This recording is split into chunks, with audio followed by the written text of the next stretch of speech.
Well, not completely. I mean, you do it carefully. But we're in such a tight schedule.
Hey, Doc, how you doing? All right. On board. That's you off campus, huh? Yeah, you got me. Sir? Good afternoon, everybody. I know the press has just had a long session with the team here about what we're talking about today and this afternoon. And let me just start by saying I can't tell you how much I appreciate the three people standing next to me here for what they've agreed to do to help, particularly my best buddy, John Kerry. Asking a former Secretary of State to come back and do this has been as I know there's a big ask on the part of myself. I was gonna blame Kamala for it as well, but for both of us.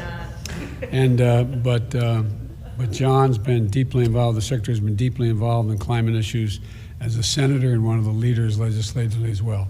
And I don't think anybody knows more about the issue and the damage that's been done by some of the executive orders of the previous administration. And Gina, you've run everything, Gina. Thank you very much.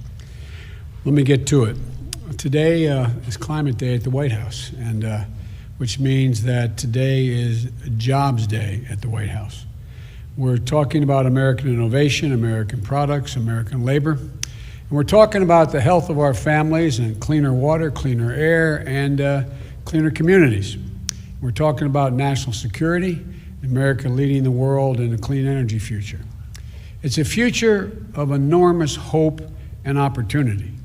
It's about coming to the moment to deal with this maximum threat that that's now facing us, climate change, with a greater sense of urgency. In my view, we've already waited too long to deal with this climate crisis. We can't wait any longer.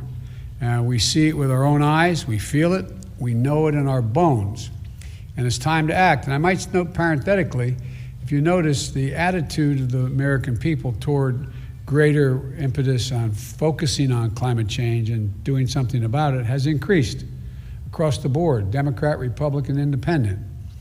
That's why I'm signing today an executive order to supercharge our administration's ambitious plan to confront the existential threat of climate change. It is an existential threat. Last year, wildfires burned more than 5,000 acres in the West, as no one knows better than the Vice President, former Senator from California, an area roughly the size of the entire state of New Jersey. More intense and powerful hurricanes and tropical storms pummel states across the Gulf Coast and along the East Coast. I can testify to that from Delaware. Historic floods, severe droughts have ravaged the Midwest. More Americans see and feel the devastation in big cities, small towns, coastlines, and in farmlands, in red states and in blue states. And the Defense Department reported that climate change is a direct threat to more than 2/3 of the military's operational critical installations. 2/3. And so this could well be on the conservative side. And many climate and health calamities are colliding all at once. It's not just the pandemic that keeps people inside, it's poor air quality. Multiple studies have shown that air pollution is associated with an increased risk of death from COVID-19. And just like we need a unified national response to COVID-19, we desperately need a unified national response to the climate crisis, because there is a climate crisis. We must lead the global response, because neither challenge can be met, as Secretary Kerry has pointed out many times, by the United States alone. We know what to do. We've just got to do it. When we think of climate change, we think of it, this is a case where conscience and convenience cross paths, where dealing with this existential threat to the planet and increasing our economic growth and prosperity are one and the same. When I think of climate change, I think of, and the answers to it, I think of jobs. A key plank of our Build Back Better recovery plan is building a modern, resilient climate infrastructure and clean energy future that will create millions of good-paying union jobs, not $7, $8, $10, $12 an hour, but prevailing wage and benefits. You know, we can put millions of Americans to work modernizing our water systems, transportation, our energy infrastructure to withstand the impacts of extreme climate. We've already reached a point where we're going to have to live with what it is now. That's going to require a lot of work all by itself without it getting any worse. When we think of renewable energy, we see American manufacturing, American workers racing to lead the global market. We see farmers making American agriculture first in the world to achieve net zero emissions and gaining new sources of income in the process.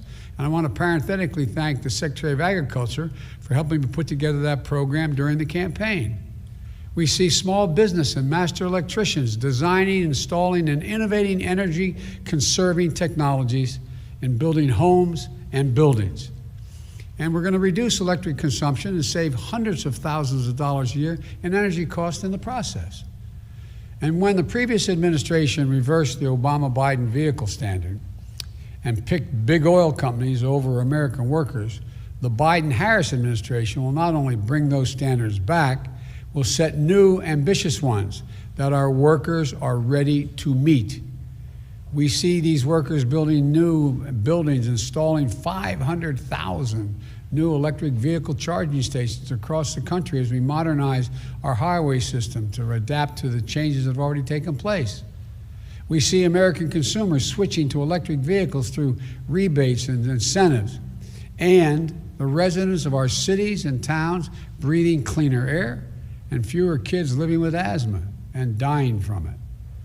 And not only that, the federal government owns and maintains an enormous fleet of vehicles, as you all know. With today's executive order, combined with the Buy American executive order I signed on Monday, we're going to harness the purchasing power of the federal government to buy clean, zero-emission vehicles that are made and sourced by union workers right here in America. With everything I just mentioned, this will mean 1 million new jobs in the American automobile industry, 1 million. And we'll do another thing.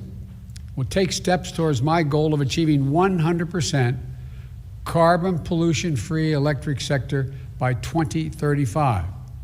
Transforming the American electric sector to produce power without carbon pollution will be a tremendous spur to job creation and economic competitiveness in the 21st century, not to mention the benefits to our health and to our environment.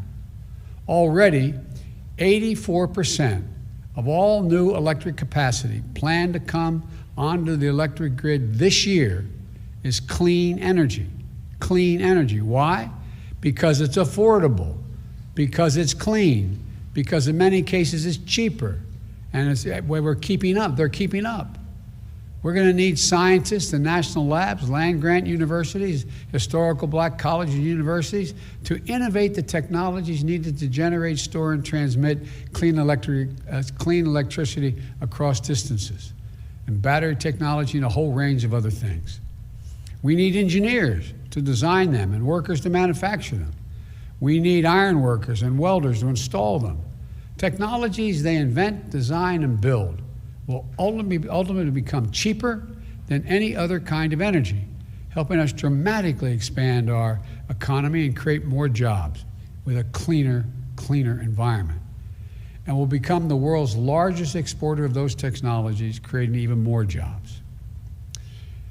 You know, we're also going to build 1.5 million new energy-efficient homes and public housing units that are going to benefit communities 3 times over. 1, by alleviating the affordable housing crisis. 2, by increasing energy efficiency. And 3, by reducing the racial wealth gap linked to home ownership. We're also going to create more than 250,000 jobs to do things like plug the millions of abandoned oil and gas wells that pose an ongoing threat to the health and safety of our communities. They're abandoned wells. They're open now. And we're going to put people to work. We're not going to lose jobs in these areas. We're going to create jobs. They're going to get prevailing wage to cap those over 1 million wells. These aren't pie-in-the-sky dreams.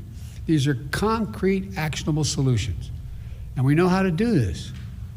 The Obama-Biden administration reduced the auto industry, rescue the auto industry, and help them retool. We need solar energy, cost competitive with traditional energy, weatherizing more. We made it cost competitive, weatherizing more than 1 million homes. The Recovery Act of our the Democratic administration, made record clean energy investments, $90 billion. The president asked me to make sure how that money was spent on everything from smart grid systems to clean energy manufacturing. Now, the Biden-Harris administration is going to do it again and go beyond. The executive order I'll be signing establishes a White House Office of Domestic Climate Policy, and it'll be led by one of America's most distinguished climate leaders, former EPA Director Gina McCarthy. As the head of the new office and my National Climate Advisor, Gina will chair the National Climate Task Force, made up of many members of our cabinet, to deliver a whole-of-government approach to the climate crisis. It's not time for small measures. We need to be bold. So let me be clear. That includes helping revitalize the economies of coal, oil, and gas and power plant communities. We have to start by creating new good-paying jobs, capping those abandoned wells, reclaiming mines, turning old brownfield sites into new hubs of economic growth, creating new good-paying jobs in those communities where those workers live, because they help build this country. We're never going to forget the men and women who dug the coal and built the nation. We're going to do right by them. Make sure they have opportunities to keep building the nation in their own communities and getting paid well for it. While the whole-of-government approach is necessary, though, it's not sufficient. We're going to work with mayors and governors and tribal leaders and business leaders who are stepping up, and the young people organizing and leading the way. My message to those young people is, you have the full capacity and power of the federal government. Your government is going to work with you. Now, today's executive order also directs the Secretary of the Interior to stop issuing new oil and gas leases on public lands and in offshore waters wherever possible. We're going to review and reset the oil and gas leasing program. Like the previous administration, we'll start to properly manage, unlike it, we're going to start to properly manage lands and waterways in ways that allow us to protect, preserve them, the full value that they provide for us for future generations. Let me be clear, and I know this always comes up, we're not going to ban fracking. We'll protect jobs and grow jobs, including through stronger standards like controls from methane leaks and union workers willing to install the changes. Unlike previous administrations, I don't think the federal government should give handouts to big oil to the tune of $40 billion in fossil fuel subsidies. And I'm going to be going to the Congress asking them to eliminate those subsidies. We're going to take money and invest it in clean energy jobs in America. Millions of jobs in wind, solar, and carbon capture. In fact, today's action is going to help us increase renewable energy production from offshore wind and meet our obligation to be good stewards of our public lands. It establishes a new, modern-day civilian climate corps that I called for when I was campaigning. to heal our public lands and make us less vulnerable to wildfires and floods. Look, this executive order I'm signing today also makes it official that climate change will be at the center of our national security and foreign policy. As Secretary Kerry, as our special presidential envoy for climate, with him, the world knows how serious I am about by appointing one of America's most distinguished statesmen and one of my closest friends speaking for America on one of the most pressing threats of our time. John was instrumental in negotiating the Paris Climate Agreement that we rejoined, this administration rejoined on day one, as I promised. And today's executive order will help strengthen that commitment by working with other nations to support the most vulnerable to the impact of climate change and to increase our collective resilience. That includes a summit of world leaders that I'll convene to address this climate crisis on Earth Day this year, in order to establish a new effort to integrate the security implications of climate change as part of our national security risk assessment and analysis will also be included. With this executive order, environmental justice will be at the center of all we do, addressing the disproportionate health and environmental and economic impacts on communities of color, so-called fence line communities, especially those communities, brown, black, Native American, poor whites. It's hard, the hard-hit areas like Cancer Alley in Louisiana, or the Route 9 corridor in the state of Delaware.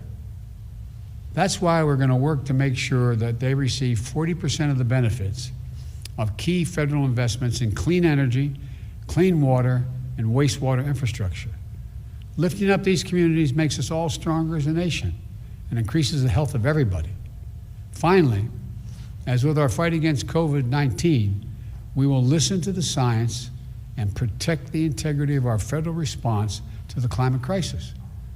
Earlier this month, I nominated Dr. Eric Lander, a brilliant scientist who is here today to be the director of the Office of Science and Technology. I also nominated another brilliant scientist, Dr. Francis Arnold and Dr. Maria Zuber, to co-chair the President's Council of Advisors on Science and Technology, so-called PCAST, that President Eisenhower started 6 weeks after the launch of Sputnik. It's a team of America's top scientists charged with asking the most American of questions: what next? What's the next big breakthrough? And then helping us make the impossible possible.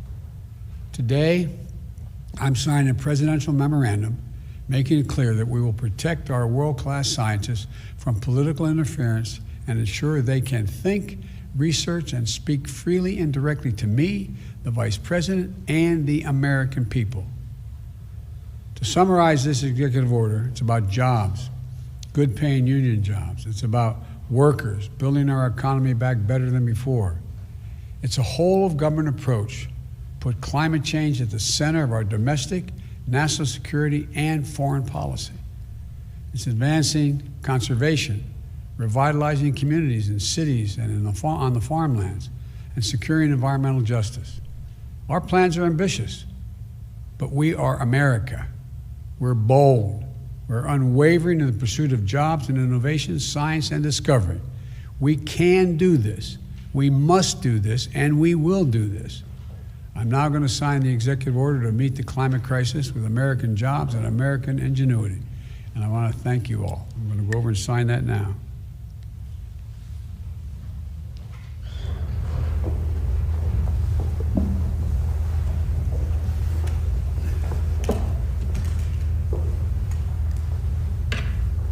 Use the right pens here.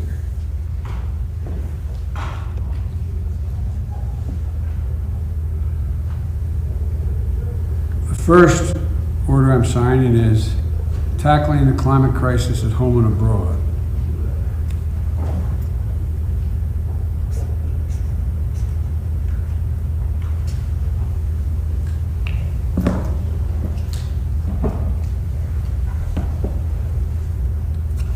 This next one, restoring trust in government through science and integrity and evidence-based policymaking.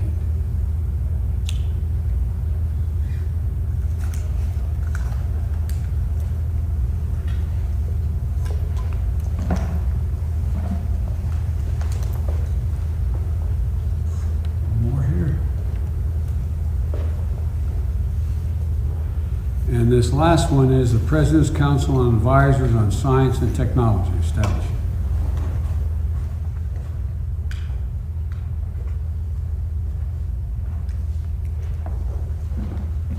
I thank you all for your time. Sir, what kind of advices are you asking Americans